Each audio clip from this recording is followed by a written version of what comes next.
Tomorrow, Perhaps the Future, an extraordinary account of the women artists and activists whose determination to live and create with courage and conviction took them as far as the Spanish Civil War. The Spanish War of 1936 was what Sara Watling found herself drawn to when confronted by the tumultuous politics of our present day. Delighted to be joining me live on the line from somewhere in the UK, I would imagine. The author of Tomorrow, Perhaps the Future, Sara Watling. Sara, good morning to you.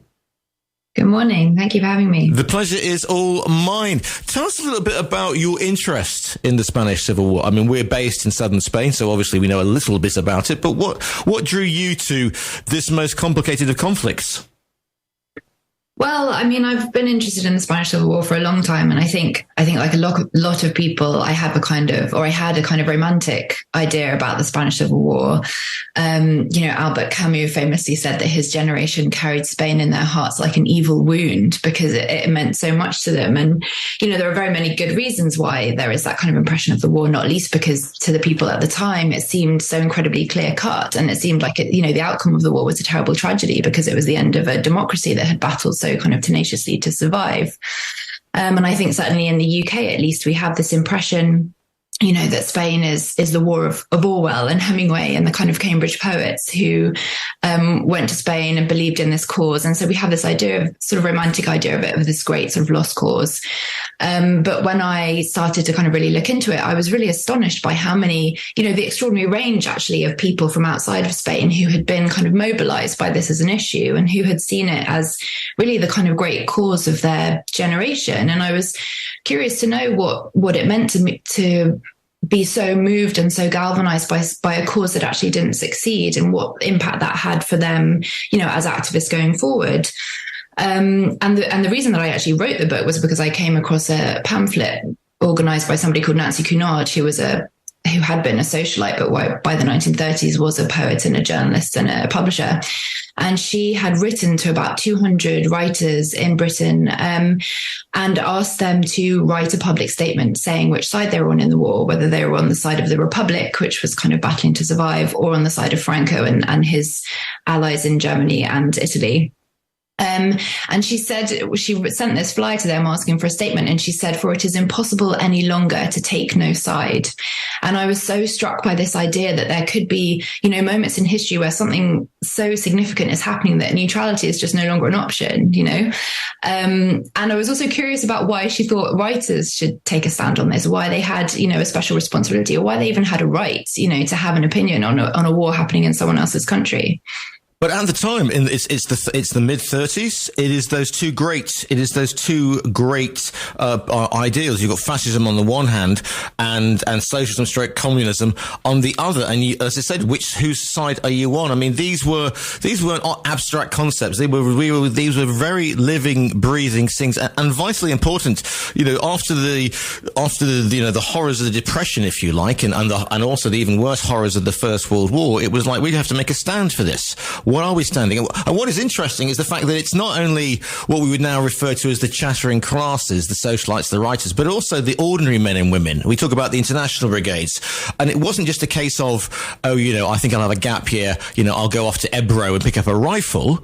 It was the fact that you had ordinary working men and women fighting on the front lines or being ambulance drivers. And it was also, and I'm sorry to speak, this is a very long question, but also it was, if you like, men and women stood equal on the battlefield, and there are several well-known photographs of women combatants. Yeah, well, I mean, this is why I think, I didn't set out to write a new history of the Spanish Civil War. And I should say, a new history of the Spanish Civil War would start and end with the Spanish people, which my book doesn't, because it's very much interested in outsiders to Spain and why they were interested. But I was so interested to see, what would happen if we just slightly recenter the history that we already have, which is so focused on what the famous men were doing. And you can see the huge range of people who really felt that it was significant to them. And as you say, there were many women who were involved. And, the photo on the cover of the book, for example, is this extraordinary image taken by Gerda Taro, who is herself a female photographer. I know you're a Gerda Taro fan, so I wanted to get that in there. But the reason that is this extraordinary and actually incredibly beautiful image of a female militia member kneeling on a beach outside Barcelona, aiming a rifle, and she's being trained to fight in the war. And surely the reason that Gerda Taro took this picture was because she understood how incredibly newsworthy that idea of a female fighter was, in 1930s Europe. But it also sort of encapsulates something about this moment in Barcelona, that she was living through at the very early stages of the war, where it seemed like things like women's liberation was really going to be possible because it felt like this sort of revolutionary moment had been unleashed by the chaos created by Franco's attempted coup against the Republic. And it's interesting that you say that, because when you say Spanish Civil War, and foreigners, people think, oh, Hemingway, he was there on the front lines, etc., or Orwell. Hemingway had an interesting relationship with the Spanish Civil War. He saw it as a boy's own adventure. He was basing himself in the Hotel Florida, and from Madrid you could literally, get in a cab, put your champagne breakfast down or whatever you're drinking that morning, go to the front line, and then be back in time for tea, sort of thing. And he made it much more macho than he did. But the thing was, it was his female companion, and that is so wrong in the way I say it, but anyway, the woman who went with him, Hemingway was by this point living in his own sort of macho world. But what happened with Martha Gellhorn, of course, that was the beginning, the nucleus of an absolutely stellar career. Yeah. In the book, I'm much more interested in Martha Gellhorn than Hemingway, I have to say. And as you say, there's, I think, two things that Martha Gellhorn is really famous for. One is for being one of the wives of Ernest Hemingway, and the other is for this extraordinary career that she had as a war reporter. I think she's probably best known for being the only woman to cover the D-Day landings. But both of those identities really kind of crystallized in Spain for her. Spain was where, her affair with Hemingway really took off, as he was still married at that point to somebody else. But also it was her first experience of being a war reporter. And, why one of the reasons I'm so interested in her is that over the course of the war, you can really see her, searching for a mode to convey what she's seeing in Spain. One of the kind of horrific things about the Spanish Civil War that was really kind of shocking at that moment, this is before, the Blitz or Hiroshima or any of that, Europe had not seen the kind of bombardment of civilians that was happening in Spain. And so you can see her sort of searching for this literary mode. She wants to go beyond the kind of classic journalistic reporting of this is what's happening, this is what this army is doing, to try and sort of make people abroad understand, what it was like to be living through this and what kind of people were being affected by it. Because, when we're talking about the reasons why outsiders were galvanized by the Spanish Civil War, we have to kind of see it in the context of the appeasement policy, which was, Britain, France, and the other kind of democracies not standing up to Hitler and Mussolini, essentially, when they were doing things like interfering in the Spanish War. And so this idea of changing the narrative and making people abroad understand how high the stakes were was really, really significant, and it was a case where actually a kind of gesture of solidarity, the gesture in itself could be meaningful. And so, and Martha also was someone who really kind of fought back against this idea of journalistic objectivity as being the kind of prime principle for her kind of profession, because, she was seeing such awful things, and she felt that it was not right to try and kind of write a balanced account of what those things were happening, because that would kind of mislead people into thinking that this was a balanced situation. And that's one of the points that you bring up there. One is the targeting of civilian populations, Guernica, of course, and the strafing of refugees fleeing from Malaga, infamously as well. And this is the first time this has been done, because in previous wars it's always been on the battlefields of Flanders or something like that. War has been this campaigning season. You fight your wars in spring and summer, and then you rest for the winter, and they were used to the horrors of that. And so this, the bombing by the Condor Legion of Guernica is a horrible portent of what's to come. And in terms of that thing about appeasement, well, Britain and France didn't really want to. In 1936, people were they thought Germany was doing quite well with the Ministry of Public Works, and look at all those autobahns, and they've got no employment, and they're Northern Europeans like ourselves, so they were slow off the mark. Whereas obviously, Goering is able to take his Luftwaffe and train and find out how bombing works and find out how this works. And it's only Stalin who gets involved with the Republican cause much too late. And Mussolini's just throwing over some Italian troops because he wants to boast a bit with his pal Hitler, basically. Yeah, but 1936, it's the year after Mussolini invaded Ethiopia. It's around the time that the Germans are kind of remilitarizing the Rhineland. So, like, there are these signs that these powers are becoming very aggressive on the international stage and that there's a real threat from them. And so I think for the people going to Spain, the reason that so many individuals felt that they needed to go to Spain was because of the failures of their governments to support the Spanish Republic and to understand the disaster that was coming for them in Europe if they didn't stand up to these forces. And so there is this kind of real sense that there is a kind of urgency and a disaster looming that their governments don't seem to be recognizing. There's this real frustration that they don't see this urgency reflected in the behavior of their governments. And this, I think, is something that kind of really unites the people in my book, who are very kind of different in many different ways, is that they were all paying attention to what was going on in the world, which I think is which I really admire. But also, they were afraid, they were looking to the future. They thought that a terrible war was coming. But they didn't despair, they didn't let that fear overcome them. They all took action to try and do something about what they saw was coming. And did the Mitfords get involved? Is there a call from the Mitfords? And is it Diane Mitford gets involved? Not Unity, because I kind of think I know which side she'd be on. But is it Diane Mitford who gets involved with this? It's Jessica Mitford. Jessica, thank you. Yeah, so Jessica Mitford was the one communist in her family of fascists, and she had a sort of childhood crush on a second cousin of hers called Esmond Romilly, who was, I think, only about 18 when he decided to volunteer for the International Brigades. And when he was invalided home, she had been following the war. She was very keen to try and volunteer her services in some way, but wasn't really sure how to go about it because she was a kind of teenage socialite kept in, kind of boring but secluded world of the wealthy. And so eventually they ended up running away together to go to Spain. And what's interesting about that is, of course, the newspaper sees on it as an elopement. But for her, they do in fact fall in love. But for her, it's a political awakening before it's a sexual awakening. But that narrative is kind of entirely taken out of her hands, and it's presented as these two young teenagers kind of doing something reckless and running away. But actually for her, it was a very important political statement. She wanted to go and help the Republic. She wasn't really able to because her family immediately kind of marshaled all of the forces that, wealthy and aristocratic people had at their disposal. And the British consul was dispatched to get her out of Spain. But she's a very interesting character to me because, as you say, the two of her sisters were very, very committed fascists.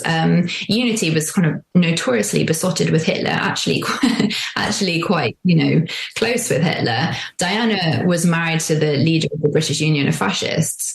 And it wasn't until she went to Spain that Jessica really kind of started to detach herself from those family relationships. And that also is very interesting to me, this idea that, those people hadn't changed, but it was the circumstances around them that made their political beliefs so much more significant suddenly. She couldn't continue the kind of close relationship she'd had with Unity once she'd seen, the practical and real effects of fascism in a country.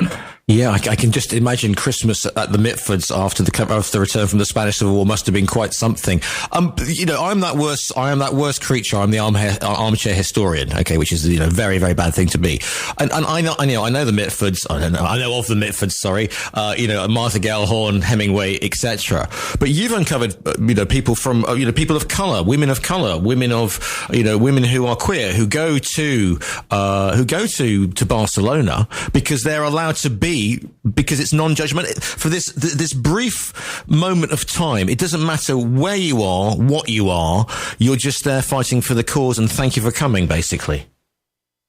Yeah, and again, this is something that's very interesting because the people. It's one of the strengths and one of the challenges of the Republican side, I think, is that it attracts so many people who come as this kind of gesture of solidarity, but they're bringing their own battles and their own causes with them, and they see them as relevant. So someone like Langston Hughes, who's somebody I follow in the book, is an African-American poet who goes to Spain to report on what's happening. And he, connects Franco to the Ku Klux Klan, for example.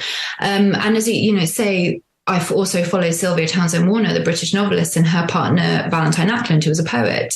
And there is this kind of extraordinary sense of liberation that they feel in Barcelona at the end of near the end of 1936. And, you know, they're a queer couple living together in Dorset, but obviously in 1930s Britain, there's a limit to how open they can be about their relationship.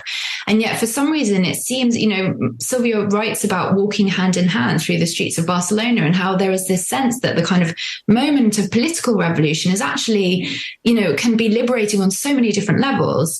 And she writes this extraordinary poem to Valentine after they come home. It's a private poem. You know, she's doing a lot of kind of political writing for the cause, but on a personal level, she says, you know, in Barcelona, no longer was our own freedom in exile. You know, it's almost like they've come home because they have lived for so long as outsiders in their own society. But in this kind of revolutionary moment in Spain, you know, this liberation is happening on so many different levels. And she doesn't for a moment think that, you know, her sense of freedom is the most significant thing. You know, she understands that there's a war happening and it's much more important to them to support the Republican cause.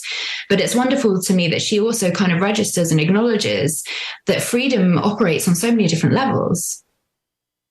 Women in history tend to get airbrushed out completely. It tends to be a boys' own club, you know, and they tend to be, okay, supporting cast, nurses, and, you know, nurses and heroines, etc., and if you will. But I remember, you know, again, being an amateur historian, I remember going to start reading a book called The Hotel Florida a while back, and it centered on three couples, one of which was Hemingway and Gellhorn, and the other one was Robert Capra, who obviously I knew from his photography on the Second World War. Capra eventually steps on a mine and is killed in 1954. But before then, I had no idea about Gerda Taro, and I know what you said, you know, Giles, this is your hero. But I remember reading about her and just going, my goodness, this one was a power of nature. And there was a picture in the book of her sleeping on the bed that she shared with Capra, and it was just so contemporary, and she just looked so at peace and lovely. I mean, it really sort of made me well up. And then, of course, people have argued that famous shot of the militiaman who's struck by a bullet as the shutter pulls, which is one of the most famous images, is in fact, it could be contributed to her rather than Capra himself. And what happens with Taro is it just shows that, you know, war is deadly, war is serious, and these people died for causes. Yeah, I mean, so the thing about Gerda Taro was that she had fled Germany in the early 1930s because she had been briefly imprisoned for distributing anti-Nazi leaflets, and she'd been living in Paris, which is where she met Capra. And so, you know, for someone like her, the Spanish Civil War, if she's seeing it as a fight against fascism, that is personal to her. You know, that's not somebody else's war. That's a war against the powers that are putting her family in peril, that have meant that she can't live in the country she belongs to, you know. So, you know, she was really it meant a lot to her. And as you say, yeah, it cost her life in the end, because, you know, one of the things about the Spanish Civil War is that it's the first war where it's actually covered by photographers as much as by journalists, because there are these, you know, the technological developments have meant that they have smaller cameras, they're lighter, they can get much closer to the action than they ever did before. And that means putting themselves in danger. And I think it's a measure of how much it meant to her and how high she felt the stakes were, that she would go that close to the action. She would put herself in that kind of peril. But she's a classic example of somebody who has been overshadowed by a male partner. And, you know, she had lived a kind of life of displacement. Tragically, her own family were all murdered in the Holocaust. So in the years after the war, there isn't really anyone to be sort of taking care of her legacy. And that meant that there was kind of more freedom for these sort of sexist assumptions about who had taken the photographs that were found, you know, amongst the papers of Robert Capra and Gerda Taro. And the assumption was always that, you know, the best photos must be Capra's. And it's only the last few years that people have proven how much of them were taken by her. And if you look at what happens with Capra after her death, I mean, he really does become a war junkie, and when he's not at war, he just falls apart. If you look at his, you know, his health and his mental state before, you know, so in the sort of 10, 15 years after that, you know, he really is a bit of a, you know, as we say, he's probably suffering from some huge post-traumatic stress disorder. Well, and also, I mean, someone like Martha Gellhorn, who came to know him quite well after the war, I think they would attribute that to his grief over Gerda as well, that he just wasn't able to settle after he lost her. So what was it like combining all these fascinating tales and putting them in a narrative that makes sense to the reader, and we'll shine a light on these fabulous women? It was great. I mean, it's an honor in a way to get to follow these women, and they're so inspiring, and there are ways in which they kind of coincide in Spain, which makes it kind of easy to follow them through the war. But they're also, they came and went so much that there isn't a moment of the war that they weren't present for, sort of across the whole group of them. So I was really able to kind of plot the whole history of the war through the eyes of these women and their kind of outsider's perspective. And one person who I included who never went to Spain was Virginia Woolf, who I think is a very good example of the kind of the challenge that the Spanish Civil War posed to kind of all intellectuals and thinkers across the world. There wasn't really any getting away from it. She was very reluctant to engage. And she too was terribly bereaved by the war in the end. But she couldn't, as a kind of conscientious thinker and somebody who cared what was going on in the world, she just couldn't avoid it. Is it difficult to sort of write about the situation when we know what happens next? We know that the nationalists win, Franco comes in, Spain goes into dictatorship until 1975. Is it just that, so we have that brief shining moment of hope and idealism?